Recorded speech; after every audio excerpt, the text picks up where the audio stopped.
बिस्मिल्लाहिर्रहमानिर्रहीम। अस्सलाम वालेकुम। कुकिंग विद निगहत में आज मैं बहुत ही स्पेशल और मेरा बहुत ही फेवरेट 3 मिल्क केक की रेसिपी शेयर कर रही हूँ, जिसको हम बड़ी बड़ी बेकरीज से बहुत महंगे दामों लेते हैं। तो मैंने सोचा क्यों ना इसको घर में ट्राई किया जाए। तो ये बहुत ही यमी बना, किसी भी तौर किसी भी बेकरी से कम नहीं था। तो सोचा क्यों ना आपके साथ इसकी रेसिपी शेयर की जाए। तो चलते हैं अपनी रेसिपी की तरफ। सबसे पहले मैंने एक बोल जिसके अंदर मुझे केक रेडी करना है, मैंने उसको बटर पेपर से लगाकर सबसे पहले बोल को रेडी कर लिया, उसको अच्छे से ग्रीस कर लिया। और इसी तरह आप अगर कोई और बेकिंग ट्रे या बेकिंग पॉट है तो उसको रेडी कर लें बटर पेपर लगाकर। दूसरी तरफ हम चलते हैं केक बनाने की तरफ। तो इसके लिए मैंने 4 अंडे लिए हैं। वैसे तो ये सिंपल केक है, बिल्कुल वनीला सिंपल केक है जो नॉर्मली बनाया जाता है। इसके अंडे और सफ़ेदी अलग अलग बीट करके बनाया जाता है, लेकिन चूँकि मैं इसी तरह केक सिंपल बनाती हूँ तो ये चारों अंडे मैंने एक बोल में एक साथ डाल दिए हैं और इसको मैं खूब अच्छी तरह बीट कर लूँगी। बोल के अंदर चारों अंडों को एक साथ डाल के और बीट कर लूँगी। सफ़ेदी और जर्दी को अलग अलग नहीं किया मैंने, इतना बीट करूँगी कि ये बहुत अच्छा और फ्लफ़ी सा इसका टेक्सचर हो जाए। इसके साथ ही मैंने ये पिसी हुई घर की शुगर है, आधी कप डाली है। ये मेजरिंग कप है, आप चाहें तो आप इसमें घर का कप जो इस्तेमाल कर रहे हैं आप उसको ले सकते हैं, लेकिन फिर आपने तमाम मेजरमेंट उसी कप से करनी है, क्योंकि बेकिंग के अंदर मेजरमेंट बहुत अहम काम करता है। तो ये मैंने आधा कप इसलिए डाला है। वैसे तो सिंपल केक जब हम बनाते हैं तो उसमें तकरीबन जो मैं इस वक्त इंग्रेडिएंट ले रही हूँ उस हिसाब से इसमें तकरीबन 1/4 कप यानी 1/4 कप चीनी का इस्तेमाल होता है। लेकिन क्योंकि ये हम 3 मिल्क केक बना रहे हैं तो जब हम इसमें बाकी का लिक्विड डालेंगे तो केक बहुत मीठा हो जाएगा। तो मैंने केक के अंदर शुगर को थोड़ा कम लिया है, आधा कप लिया है। साथ ही मैंने ये 1 टीस्पून वनीला एसेंस का इसमें शामिल किया और अब हम इसको इतना बीट करेंगे कि ये बहुत फ्लफ़ी सा हो जाएगा। यानी 4 अंडे, आधा कप पिसी हुई शुगर और 1 टीस्पून वनीला एसेंस, इन तीनों चीज़ों को हमने खूब बीट किया और ये टेक्सचर कुछ इस तरह से होगा। ये मैं आपको इसीलिए कंप्लीट दिखा रही हूँ कि देखें टेक्सचर इस तरह बनेगा। आपने इसी तरह इसको करना है। अब हम दूसरी तरफ उसी मेजरिंग कप के अंदर बिल्कुल लेवल मैदा ले रहे हैं, 1 कप। ये मैंने एक बोल के अंदर डाला। आप जो भी मेजरिंग कप यूज़ करेंगे उसी से सारी मेजरमेंट करेंगे। ये 1 टीस्पून मैंने बेकिंग पाउडर लिया है। अगर तो आप घर का टीस्पून इस्तेमाल कर रहे हैं तो उसी से आप सारी मेजरिंग करेंगे। ये बेकिंग सोडा आधी टीस्पून लेंगे और साथ ही 2 पिंच मैंने नमक लिया है, क्योंकि मेजरमेंट बेकिंग के अंदर बहुत इम्पॉर्टेंट रोल है। ज़रा सी भी 19-20 मेजरमेंट होगी तो आपका रिज़ल्ट उतना अच्छा नहीं आएगा। तो इसलिए इस चीज़ का ज़्यादा ख्याल रखिएगा कि जो भी मेजरिंग आप इक्विपमेंट इस्तेमाल कर रहे हैं तो उसी को सारी मेजरिंग में इस्तेमाल करें। अब हम इनको मिक्स कर लिया इन चारों इंग्रेडिएंट को और इसको अब हम छान लेंगे। छानेंगे इसलिए कि इसमें अगर कोई लम्स हो या कोई भी कचरा हो वो एक तरफ हो जाए और ये चारों चीज़ें अच्छी तरह मिक्स हो जाएं। ये देखें, ये हमने छान लिया। ये हमारे पास आ गया ड्राई इंग्रेडिएंट।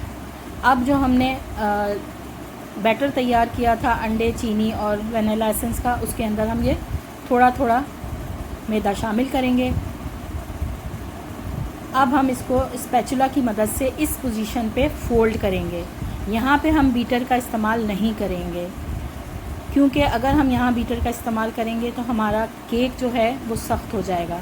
ये छोटे छोटे टिप्स और पॉइंट जो बेकिंग के अंदर होते हैं वो ज़रूर नोट किया करें, वो बहुत काम आते हैं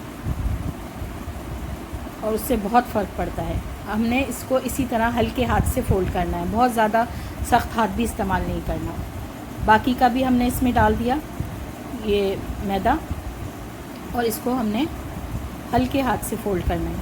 अगर आपके पास हाथ का बीटर है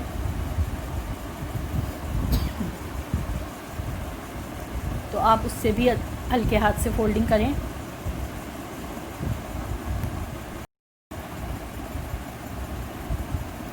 अगर आपके पास इस तरह का स्पैचुला नहीं है, घर में कोई भी फ्लैट चमचा या स्पून जो भी है, आप उससे इस हल्के हाथ से इस तरह फ़ोल्ड करते जाएंगे। इस तरह से करने के बाद अब ये मैंने इसमें 1 कप ऑयल का शामिल किया है। ये भी मेरा मेजरिंग कप है। अगर आप घर का कप इस्तेमाल कर रहे हैं तो आपने आधा कप डालना है। ये आधे कप वाला मेरा मेजरिंग कप है। तो ये मैंने 1 कप लिया है, लेकिन असल में ये आधा कप है। तो आपने अगर घर का कप लिया है जिससे आपने 1 कप मैदा लिया था, तो ये आप आधा कप इसमें ऑयल डालेंगे, या तो अगर आपके पास बटर है तो मेल्टेड बटर आधा कप डालेंगे।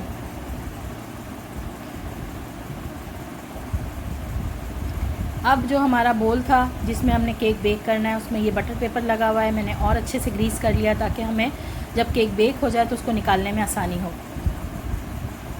अब जो हमने बैटर तैयार किया था वो उसका टेक्सचर कुछ इस तरह से होना चाहिए। बिल्कुल आपने ये सारा का सारा बेकिंग पॉट में डाल देना है।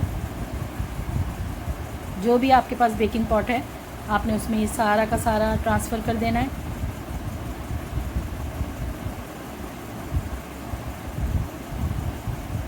और इसको मैं इसलिए इस तरह कर रही हूँ, आपने इसलिए करना है कि इसमें अगर कोई बबल्स या लम्स हों वो निकल जाएं। ये छोटे छोटे टिप्स ही हैं जो थोड़ा हेल्प आउट रहती है बेकिंग में, इनको नोट करते जाएं।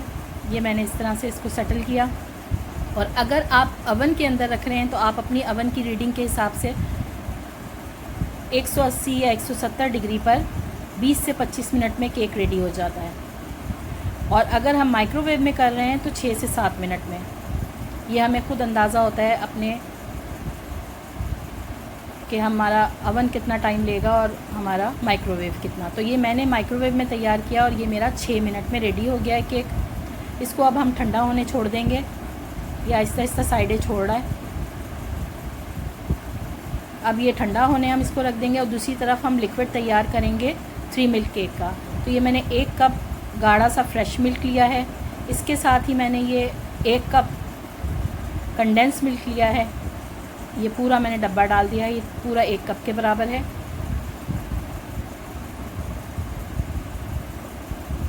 इसके साथ ही हम 1 कप मैंने ये क्रीम ली है।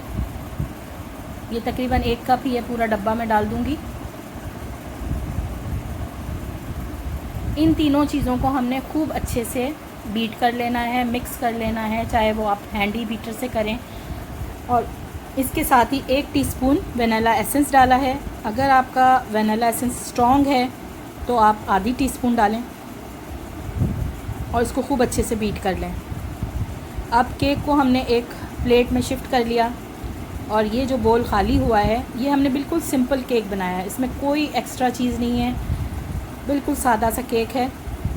और असल काम अब इसका शुरू होगा। ये हमारा सिंपल सा केक जो मैंने माइक्रोवेव में बेक किया है, आप चाहे माइक्रोवेव में करें, अवन में करें, दोनों तरीके से आपको बता दिया। ये सिंपल केक है। अब जो मैंने बोल खाली किया था उसमें मैंने सीलिंग फॉइल लगा दिया और उसके अंदर वापस इस केक को ट्रांसफ़र कर दिया। ठीक हो गया।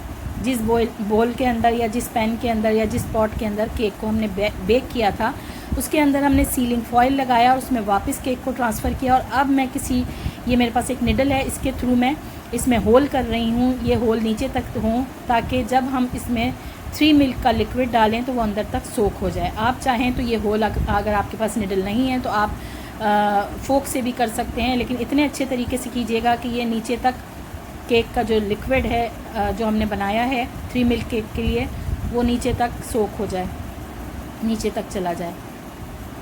इस केक को जब हम लिक्विड डालेंगे तो हमने इसको तकरीबन 5 से 6 घंटे छोड़ना है ताकि ये जितना लिक्विड हमारा ये हमने बनाया है 3 मिल्क का,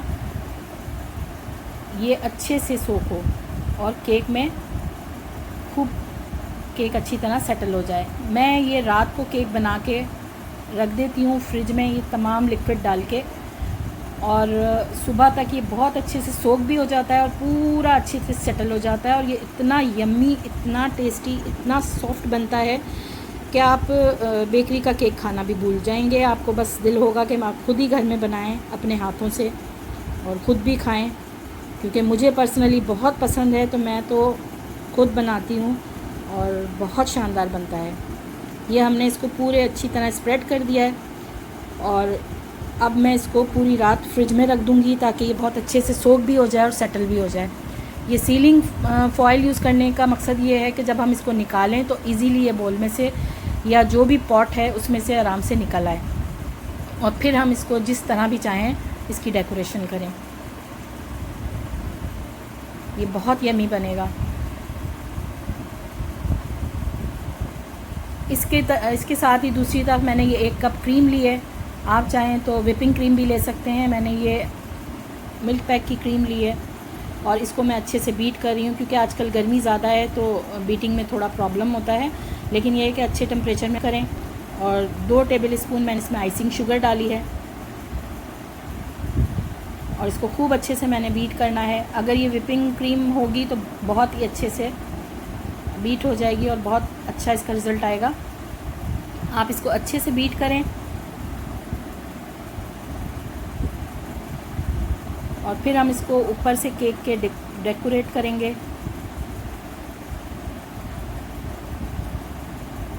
ये हमारी रेडी हो चुकी है। अब हम जो रात भर हमने केक रखा था फ्रिज के अंदर उसको हम निकालेंगे। जिस सर्विंग प्लेट में भी हमने इसको सर्व करना है मैं केक की ट्रे में रखूँगी। पहले जो केक की एक प्लेट होती है उसके ऊपर रखूँगी और फिर मैं इसको डेकोरेट करूँगी। उसके बाद मैं इसको सर्विंग प्लेट के ऊपर सर्व करूँगी। ये हमारा केक बाहर आ गया है। ये सीलिंग फॉइल को के ज़रिए हमने बासानी इसको निकाल लिया। तमाम जो लिक्विड था जो रात भर केक उसमें डूबा रहा तो ये इसमें सोक हो गया है। जो थोड़ी बहुत जगह बची है तो जो मेरा लिक्विड बच गया है वो मैंने इसको ऊपर से और डाल दिया। और अब मैं जो व्हिपिंग क्रीम मैंने रेडी की है इसको मैं इसके ऊपर से डेकोरेट करूँगी। इसको हमने इतना अगर सिंपल रखना है और इसी तरह व्हिपिंग क्रीम के साथ सर्व करना है। व्हिपिंग क्रीम के साथ अगर हम सर्व करना चाहते हैं तो हम इसको इसी तरह अच्छे से स्प्रेड कर दें क्रीम को और इसको चेरी या फिर स्ट्रॉबेरी के साथ या फिर बादाम या पिस्ते के साथ सिंपल गार्निश करके उस तरह भी सर्व कर सकते हैं। डेकोरेशन आपकी मर्ज़ी, आप जिस तरह भी कर लें। ये देखें, ये मैंने सिर्फ व्हिपिंग क्रीम जो मैंने व्हिप की थी उसको मैंने इसके ऊपर लगाया, इसको अच्छे से सेटल किया। आप चाहें तो इसके ऊपर स्ट्रॉबेरीज़ लगा दें, इसको चेरीज़ या बादाम पिस्ते के साथ सर्व कर दें। लेकिन मैं चूँकि चॉकलेट मुझे बहुत पसंद है और जिस जगह का केक मुझे बहुत पसंद है चॉकलेट की टॉपिंग के साथ, मैं वो वाली डेकोरेशन करने की कोशिश करूँगी और उसी तरह करके मैं घर में सर्विंग करती हूँ। ये मैंने चॉकलेट रेडी की है। आप चाहें तो चॉकलेट गनाश आराम से घर में बन सकता है, उसकी भी हम रेसिपी आपको शेयर करेंगे। ये इस तरह से आपने चॉकलेट को ऊपर से स्प्रेड किया और साथ ही इसको साइडों से मैंने बादाम के साथ गार्निश कर दिया।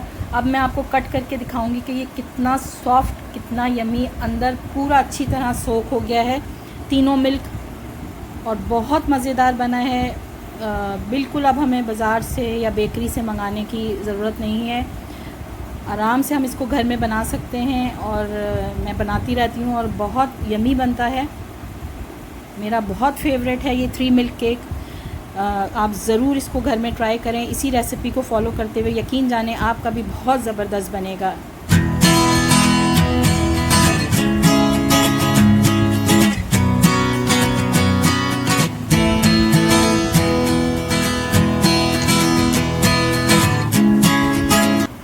उम्मीद करती हूँ आपको मेरी ये रेसिपी पसंद आई होगी, तो इसको लाइक करें, शेयर करें, मेरे चैनल को सब्सक्राइब करें और बेल आइकन के बटन को प्रेस करना ना भूलें।